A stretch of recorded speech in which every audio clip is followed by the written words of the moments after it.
লক্ষ্য করুন, রাসূলুল্লাহ সাল্লাল্লাহু আলাইহি ওয়াসাল্লাম ওই মদিনার কঠিন মানুষ যারা ছিলেন, অর্থাৎ আউস খাজরাজের কি শত্রুতা ছিল, তাদের মাঝে কি বন্ধুত্ব নিয়ে আসলেন। মক্কা থেকে যারা সব কিছু ত্যাগ স্বীকার করে, এমনকি বাড়িঘর আত্মীয় স্বজন সব কিছুকে বর্জন করে আল্লাহর নির্দেশে মক্কা থেকে মদিনায় হিজরত করে আসলেন নিঃস্ব অসহায় মানুষ। সম্পদ থাকলেও নেই, জায়গা জমি থাকলেও নেই, ঘর বাড়ি থাকলেও নেই, এমনকি স্ত্রী সন্তানও নেই, সেভাবেই এসেছেন।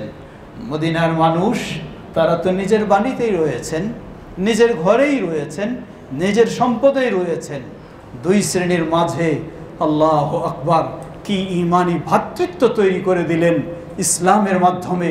নবী সাল্লাল্লাহু আলাইহি ওয়াসাল্লাম এমন ভ্রাতৃত্ব তৈরি করে দিলেন আনসার এবং মুহাজিরদের মাঝে।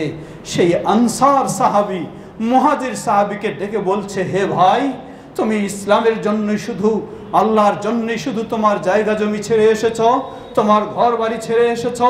এই দেখো আমার কয়েকটি ঘর রয়েছে, কোনটা তোমার জন্য পছন্দ হয় তুমি বলো, আমি সেই ঘরটিকে মালিক বানিয়ে দিচ্ছি তোমাকে। সুবহানাল্লাহ। শুধু এতটুকু নয়, আরো কত গভীরে তাদের এই ভ্রাতৃত্ব চলে গেছে।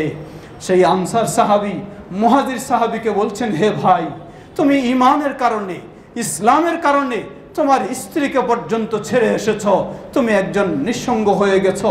তুমি দেখো আমার একাধিক স্ত্রী রয়েছে, কোন স্ত্রীকে তোমার পছন্দ হয় তুমি বলো, তাকে আমি বিবাহ বিচ্ছেদ ঘটিয়ে তোমার সাথে বিয়ের ব্যবস্থা পর্যন্ত করে দিচ্ছি। আল্লাহু আকবার। এই ছিল ঈমানি ভ্রাতৃত্ব, যে ঈমানি ভ্রাতৃত্বের কারণে তারাই হচ্ছেন এই উম্মার মডেল। সুবহানাল্লাহ।